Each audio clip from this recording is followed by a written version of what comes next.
पद्मासन नागमाता शोभितं सवारी हरे कृष्ण देवी सुखदायिनी जयं देवी मनसा जयं देवी मनसा जयं देवी मनसा जयं देवी मनसा जयं देवी मनसा जयं देवी मनसा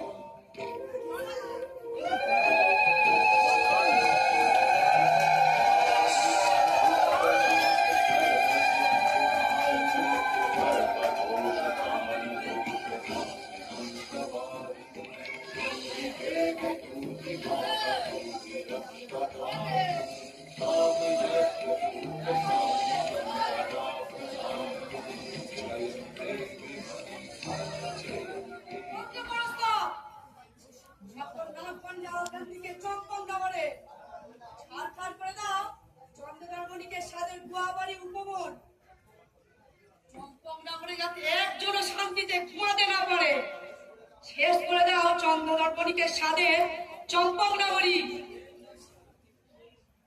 কি হয়েছে বদ্দা, আমার বলো।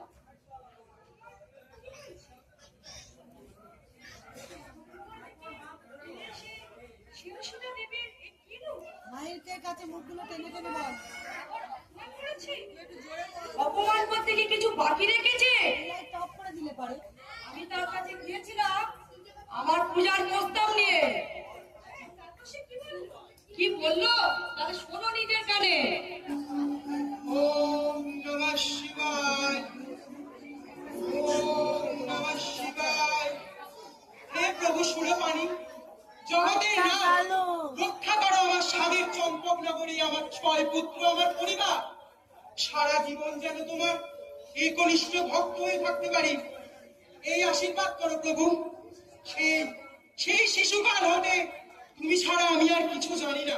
তবে তবে তবে কাল রাত্রে কেন এমন অদ্ভুত স্বপ্ন তুমি দেখালে? আমি যেন কোন এক সর্পদেবীর আরাধনা করছি। না না প্রভু, এ যেন আমি কোনদিন কল্পনাতেও না ভাবি। ওম নমঃ শিবায়, ওম নমঃ শিবায়, নমঃ শিবায়, ওম নমঃ শিবায়। চন্দ্রধর চোখ খোলো পুত্র, পুত্র চন্দ্রধর। কে কে মাতা আপনি? আপনি কি আমার ইষ্টদেবী ভবানী? কিন্তু কিন্তু আপনার তো এক চক্ষু, মানে আপনার হাতে এমন বিষণ সর্পের আবরণ কেন মাতা? কে আপনি? এই আপনার কোন রূপ? আমি দেবী পদ্মাবতী, দেবাদি দেবের মানস কন্যা। তাই দেবকুলে আমি মনসা নামে স্বীকৃতি। মা ভবানী আমার স্বীকৃতি না দিলেও আমি পিতার দ্বারা স্বীকৃতা। দেবাদি দেবের কন্যা? তা আমার এখানে আগমনের কি কারণ?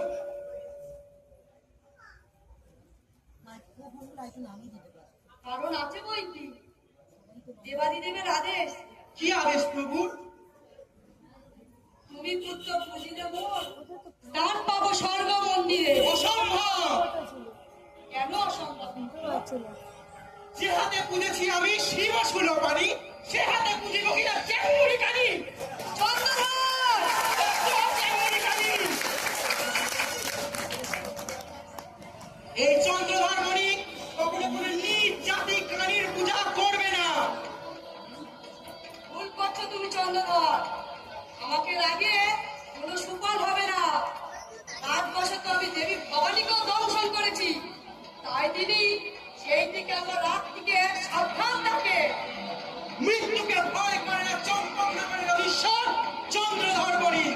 যদি যদি মৃত্যু হয় তবুও আমি তোর পূজা করবো না। আমি আবারও বলছি পুত্র চন্দ্রধর, আমাকে হাজার পরিসর নৈবেদ্য দিতে হবে না।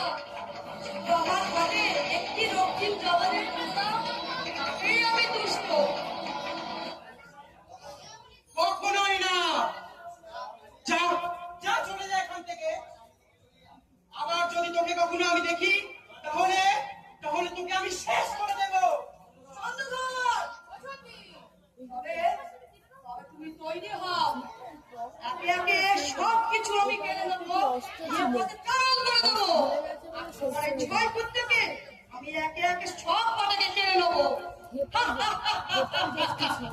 চন্দ্রধর কাকুনা সাপের ভয় করে না।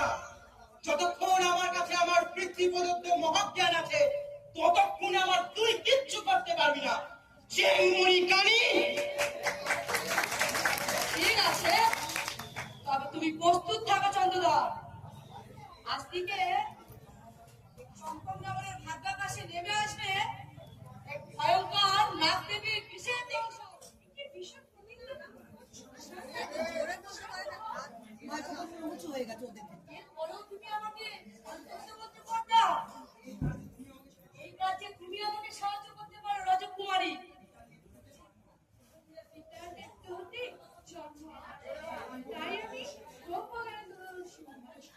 তোমাকে সাহায্য করা যেমন আমার কাজ, তেমনি আমার প্রতিদিন বন্ধনা তোমায় পালন করতে হবে। এমনই নির্দেশ পিতা বলে রাখে, বুঝে আছে তো? এখন আমি কি করবো নেত্রা? আমার যে কি ভয় লাগছে। সংসার আজ জন্মকাল সর্ববিরোধী। সে কি কখনো আমার পূজা করবে? শোনো কথা, তুমি এখনই একবার পিতার কাছে যাও। সংকল্প মহাদেব সকল সংকট থেকে দূর করবে। আর তা না হলে নারীর অন্যতম 36 কলার চোখের জল আছে। ঠিক বলেছ নেত্রা, কিন্তু পিতা যে এখন সর্বসভায়, তবে সেখানেই যাব। যেভাবেই হোক জিততে আমাকে হবে। পূজায় আমি দিয়েই ছাড়বো। দেখুন না আমি, তবু কেন দেবী নাই পিতা? তার পিতা স্বতন্ত্র ঈশ্বর, তার কন্যা হয়ে আমি নির্বাসিত এই জয়ন্তী নগরের রাজসভায়। বলুন পিতা, কবে পাবো আমি দেবীর স্থান?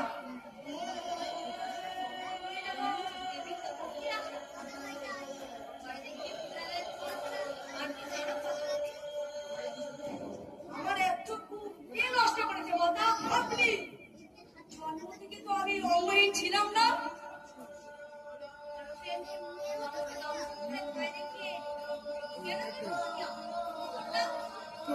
মিস্টারি অবলিন্দুদা অবলিন্দুদা হ্যাঁ মেয়েটা মিস্টারি চন্দ্রধরের কাছে গিয়েছিলাম পিতা আমার পূজার প্রস্তাব নিয়ে, কিন্তু সে তোমাকে অকথা কুকথা বলে তিরস্কার করেছে, তাই তো? অন্তর্যামীর অবগত এমন কিছু তীব্র মনে নেই। শুধু কি তাই, সে আমাকে হেতার যষ্টি দিয়ে মাথায় আঘাত করতে চেয়েছিল। সারা ত্রিভুবন জানে যে চম্পকনগরের চন্দ্রধর অনেক কঠোর শিব ভক্ত, আর তার সাধ্য নেই তাকে দিয়ে অন্য দেবতার পূজা করাতে পারে। ধ্রুব সত্য, পূর্বের সূর্যদেব কখনো পশ্চিমে উদয় হতে পারে না। তবু তবু চন্দ্রধর মণিকোণ অন্যান্য কোনো দেবী পূজা পাঠ করতে পারে না। তোমার কাছে এটা একটা সাধনা বুদ্ধি। যেদিন চন্দ্রধর তোমার পূজা করবে, এ লুলু তোমার সিদ্ধি ছয় স্থান পাবে স্বর্গসভায়। কিন্তু পিতা, চন্দ্রধর যে আজ অন্য সর্ববিরোধী, সে কি আমার পূজা করবে? যদি মনে হয় নিশ্চয়ই করবে, এছাড়া কি আর কোনো অন্য বিকল্প নেই? কোনো বিকল্প নেই। কিন্তু উপায়?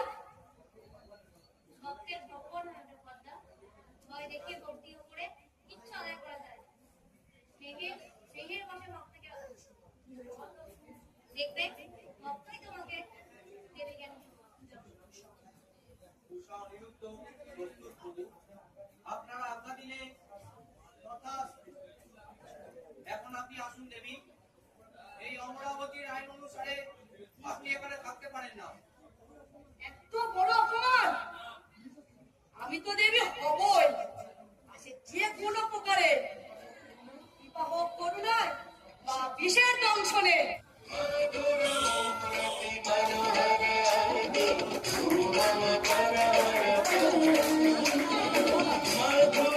মূরতি মনোহর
আমি নটরাজ মহাদেব তাকে মর্তলোকে নির্বাসন দিলাম। না, আপনি কি বললেন? আপনি কি বললেন প্রভু? ঠিকই শুনেছ উষা, যে কামনার বশবর্তী হয়ে অনিরুদ্ধের কার্য করেছে, মর্তলোকে জন্মগ্রহণ করে তাকে সেই পাপের প্রায়শ্চিত্ত করতে হবে। আপনার অধিক সুর তাল ছন্দ আমি কিছুই জানি না। আজ আমার ভুলের জন্য আমি এবং আপনার সমস্ত দেব দেবীগণের কাছে নতমস্তকে ক্ষমা প্রার্থনা চাইছি। আমি মর্তলোকে যেতে প্রস্তুত প্রভু। হ্যাঁ উষা, সেই মর্তলোক যেখানে জন্ম হয় পরম পাপের ফলে, সেই মর্তলোক যেখানে ইতর প্রাণীরাও স্বাধীন নয়। তবে তবে আমিও যাব প্রিয় তোমার সঙ্গে। কিন্তু তোমার যে তাল ভঙ্গ হয়নি উষা, শুধু শুধু আমাকে ক্ষমা করবেন প্রভু, আমাকে ক্ষমা করবেন প্রভু। স্বর্গে কিন্নর কিন্নরীদের প্রেম ও নিয়ম বিরুদ্ধ, আমাকে না হয় সেই পাপীর মর্তে নির্বাসন দিন, অনিরুদ্ধের সাথে কৃপা করুন। উষা, হ্যাঁ প্রিয়, আমি যে আপনাকে ছেড়ে স্বর্গেও সুখ পাবো। তথাস্তু। তোমরা দুজনেই মর্তলোকে নির্বাসিত হলে। ধন্য ধন্য তোমরা ও অনিরুদ্ধ, তোমাদের প্রেম গাথা অমর হয়ে থাক। তবে কিন্তু এদেরকে অবৈধ করুন। তুমি এদের কি করবে বলতো? এদের দুজনকে নিয়ে আমি আমার কার্য সিদ্ধি করবো। তোমায় সত্য করতে হবে পদ্মা। এদেরকে যেমন তুমি তোমার কাজে নিয়োজিত করবে, তেমনই সকলই বাধায় এদেরকে তোমাকে রক্ষা করতে হবে। সত্য বললাম পিতা। অনিরুদ্ধকে পাঠাবো আমি চন্দ্রধরের পুত্র হিসাবে, আর উষাকে পাঠাবো আমি সাই বণিকের কন্যা রূপে। এরা দুজন আমার মর্তে পূজা প্রচার করবে। তাই হোক পুত্রী, আজ থেকে এদের দুজনকে আমি তোমায় দান করলাম। উষা, অনিরুদ্ধ, তোমরা প্রস্তুত? আমরা প্রস্তুত প্রভু। আমাদের আশীর্বাদ করুন প্রভু। জগৎপিত জগন্নাথের মহামায়া দেবীর পূজা প্রচার করে আমরা যেন আবার এই স্বর্গধামে ফিরে আসতে পারি। তথাস্তু। তা তো আসবেই। তোমাদের ছাড়াও যে আমরা খুব একা থাকবো। আমি তোমাদের বর দিলাম, এই জন্মের যত বিদ্যা তোমরা সব মানব জন্মে সহজাত জ্ঞান রূপে পাবে। প্রণাম প্রভু।